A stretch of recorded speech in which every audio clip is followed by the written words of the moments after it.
It's not glamorous work, but it's well paid and there are opportunities for overtime, following the divorce and the foreclosure. After most of my friends had stopped calling, county maintenance was steady enough, quiet, predictable, and away from noise of my life I was trying to escape.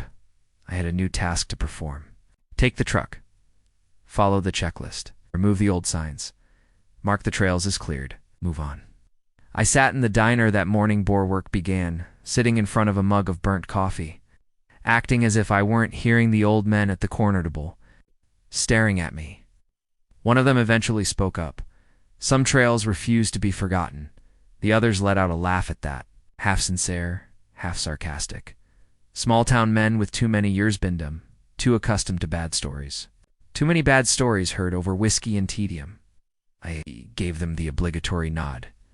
You learn TOWs when you're too exhausted to fight. They're just symptoms, I said. Just trees. They didn't fight. They just continued to stare at me as I drank my coffee. In fact, this root was dropped onto my lap because no one else would take it. Not the younger men, not the retirees working half shifts to supplement their pensions. Even my boss didn't meet my eye when handed me the papers. A lot of bad breakouts there, he said. Be careful where you walk. I thought it was the typical small town superstition. Dull trail markers pinned to decaying trees came not going to bite me. Bureaucracy frights me. Not necessarily. The initial trails pass by without too much to speak for themselves. Nothing out of the ordinary aside from how quiet everything was. No birds, no squirrels, not even the buzzing of flies over deadfall. Just me and the trees. The kind of silence you can feel in your teeth.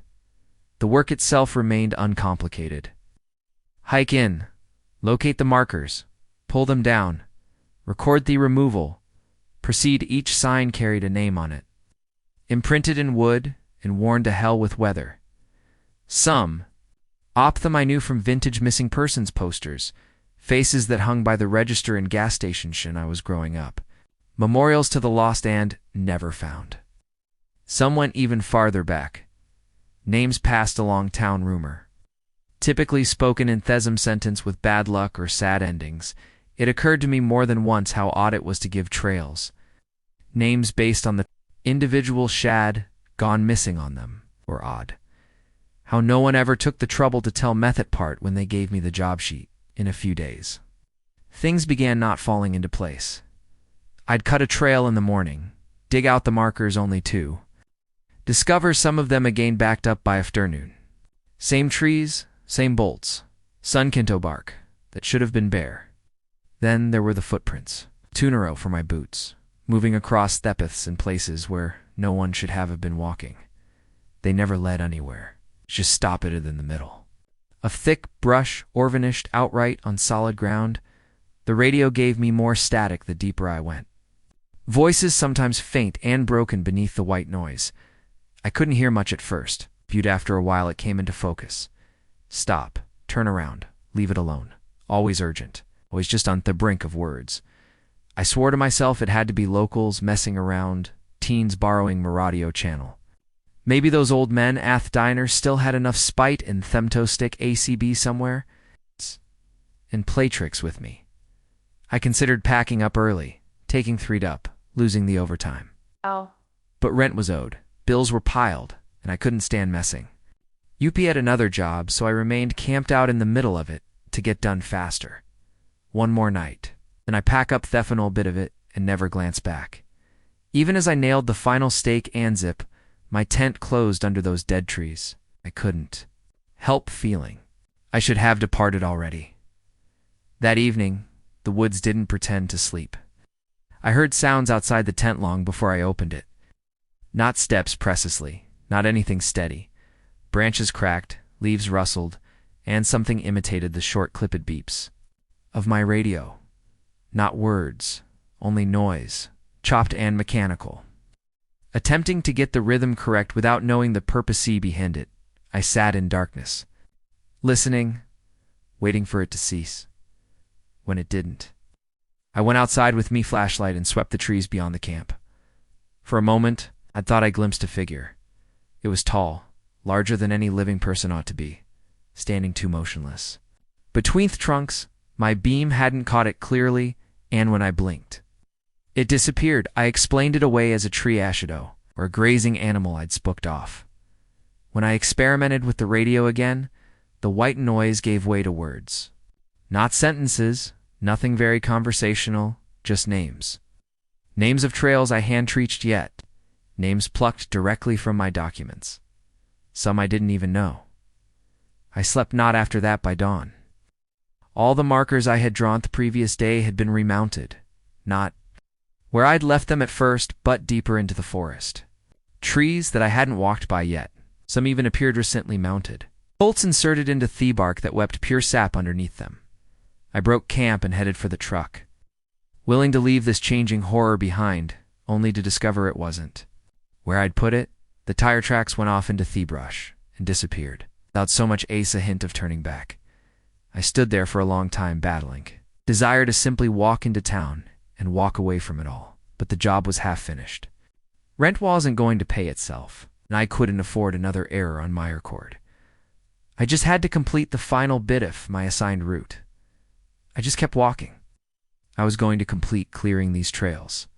Nothing in those woods matched the way it was supposed to. Trails I knew for certain stretched east to west started curving in upon themselves, telling me I was walking back to places I hadn't twice passed. I consulted Mycopass until the needle spun, slowly, lazily. No direction I moved offered the GPSON. I phoned anything but error screens or coordinates that didn't make sense. I began to leave new markers behind. Glowing tape, gashes in the bark, miniature cans of stone. Each time I returned to circle back, they had disappeared. The scattered heap of signs I made to throw away later that morning was gone, too. I continued walking until Theatrice yawned into a clearing I had seen on any map. At its center stood something, not natural, no taxidental, asterisk, a totem of shattered signs, rusty and rotted on purpose, bolted together in curling glares. Underneath the plaques, pieces of soft clothing, ripped backpacks, and vacanchos, bones which together yellowed dun with age. I knew some of the names on those boards from the marker side. Drawn names from my forms, names from missing persons reports, decades previous. The trees in the clearing weren't pristine either. Deep grooves gnawed into the bark. Long slashes thought tore at the wood in crude shapes. They initially appeared haphazard, but the longer I gazed, the more they looked like a clean square fonts that appear on county trail signs.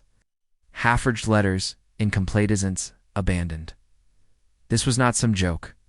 This was not locals attempting to frighten me away or some angry old men with a CB radio and Thephorist. The trails were not merely abandoned.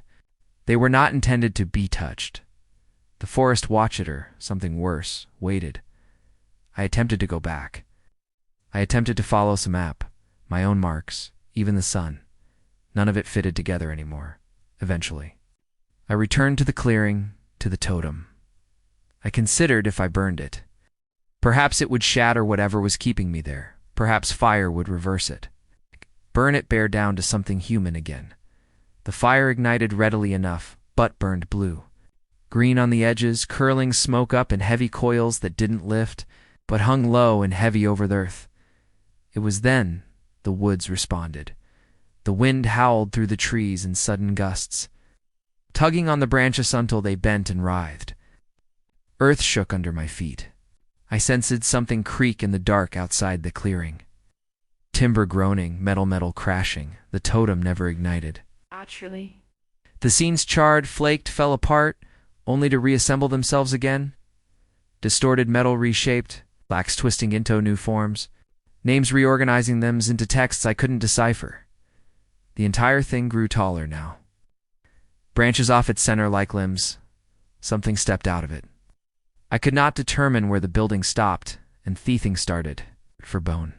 Rusted signs for skin, nailed plaque was sever, loping like scales. Limbs too long, torso hollowed out, a form constructed of all the parts one thought I had taken out.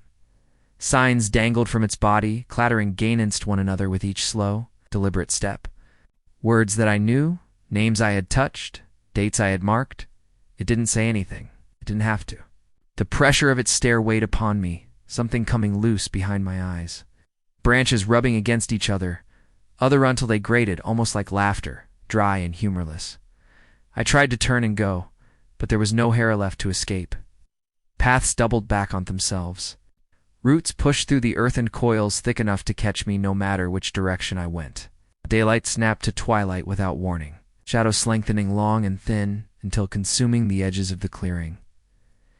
The thing stared at me until I couldn't maintain the moment any further. The earth slanted, the air ran sideways. My mind flew apart into static. Asterisk. I passed out standing exactly where it wanted me. I awoke in the dirt. But it wasn't the same dirt I'd passed out on. The ground under me was clean, thepeth well-tended. New gravel grated beneath my finger. When I heaved myself up, the trees were not dead and contorted anymore. They were tall and green, leaves rustling softly in a breeze. That smelled right. I could hear birds one summer, wind in the leaves. For an instant, I allowed myself to hope I'd escaped. Perhaps I'd wandered too far, passed out, and someone had pulled back to a road, but my truck was gone. No trace of my equipment, the clearing, or Connertet thing. I'd witnessed cobble itself together from bones and metal. I rotated in a slow arc, attempting to identify any marker to guide me. Nothing, merely a track coursing ahead and behind. So tidy and strangely it could have been laid out yesterday. I tracked it back, keeping its hopes up, that it would join a road. It led me instead to a sin, new, freshly bolted, standing tall to Threllhead. The words didn't register until I read them twice. It was a new trail, when I hadn't noticed that when I inventoried the listed trails for the region, named after me. The date established was the day I had blackouted. There was no way a person could have constructed a whole trail in such a short period. It would have taken a whole crew weeks. Yet there it sat, newly laid and waiting to be used. I stood there gaping until my throat closed up. The font was exactly the same as every sign I'd taken down in the last week. Same materials, same bolts. Even the placement angle was the same as the ones I'd torn down with my own hands. I recalled as plain as day how each off those old trails had the name OFA missing person. Names I thought were just bureaucratic residue from decades ago, memorials to those who'd been lost to nature. Forgotten names I had assumed I was raising, but I wasn't eliminating. I was creating space. This was how new paths came to be constructed. Not laid out by county laborers, not signed off with permits or schematics. People didn't disappear here. They were redirected. I continued on because I did not know what else to do. The path lay out before me, pristine and clean under my feet. No decay, no snares, no dead ends. Just a tidy little path calling people in. Up in front of me, I saw them. Hikers, 3 of them, perhaps 4. Bright-colored jackets, backpacks, talking. As they headed down the trail like nothing was amiss. Laughing, easygoing, unaware of what lay ahead. I yelled for them to halt. I waved my arms, stepped in front of them, anything to make them see me. They didn't respond. They didn't even look up. I yelled at them, pleaded with them to turn back. Told them they had no way of knowing what they were approaching, that this trail wasn't supposed to be there, that it would consume them like it consumed me. They walked through me. Not around, not past, through, cold, cut through my ribs and chest, a keel colder than winter, leaving nothing behind but air. They didn't have zet, didn't even appear to notice. I ran after them, still yelling, still attempting to get between them and through woods ahead. No matter what I did, they didn't hear. My words didn't reach them. My hands sculled and halt them. I stepped away from the path, hoping perhaps through would shatter whatever kept me here. The world writhed. Trees buckled in, colors leached, to ash and bone. I blinked and stood back on the path where I'd begun. I tried again. Same every time, the path would not release me. I could only stand and watch as hikers walked on, till they disappeared from the confines off where my boundaries were. Not knowing that deeper within something was perhaps waiting to fold them into the ground the same way that had folded me, I wanted to follow them, ensure the Thea were safe. But I couldn't so much as touch them. All I could do was watch, helpless, voiceless, a slave to this path. Time lost meaning after a point. I did not eat, I did not sleep, I did not even tire. My body did not hurt, my feet never blistered, but I couldn't leave the path. I attempted every direction, every hour of what could only be guessed was transpiring time off of the path. The world shattered and tossed me back onto the gravel. I couldn't sleep. I merely walked back and forth between the path head that also bore my name and the farthest reach before. The woods twisted the world in two again. Back and forth forever, people arrived. Not frequently, but often enough. Hikers and couples or groups of wanderers in without a clue. Behind my nemiatched, on that fresh, clean sign, I trailed them from afar, saw them complete the trail, heard them laugh about the lovely views, the serene woods. They always survived, at least ones I saw. They always departed. Couldn't track them past the trailhead. I wanted to believe I was guarding them. Some part of me still wanted to ward off someone. From this place, I said myself, maybe that mattered. Maybe Estelle mattered.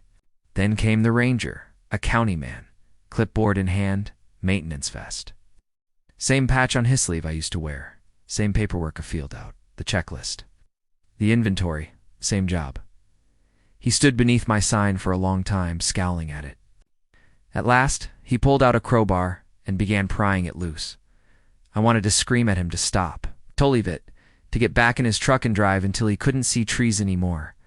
I trailed him as he walked down that trail, carrying the sign under his arm. I shrieked as loud as I could, then pushed harder to try get through Tohim. Nothing moved until his radio crackled at his hip. My voice came through it, distorted and broken, hardly words at all.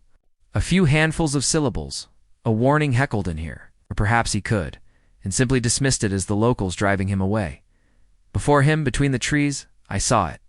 The thing from the clearing, the figure put together from rusted signs and wood, bones and stolen names. It crept ahead of him, slow but sure, always just out of sight. It wasn't pursuing him. It didn't need to. It was taking him somewhere. He didn't see it. He wouldn't have believed it if he did. Pursued his paperwork, his obligation. Not knowing what was waiting for him now that he had touched the trail, they stepped off the trail together. Into the woods beyond where I could go.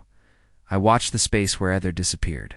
Listening to the empty woods breathe. The sign would return, I knew. New name, new date, new path carved deeper. Another piece added to the forced collection. Another mile for hikers to traverse. Another man consumed. And I couldn't do a damn thing to prevent it.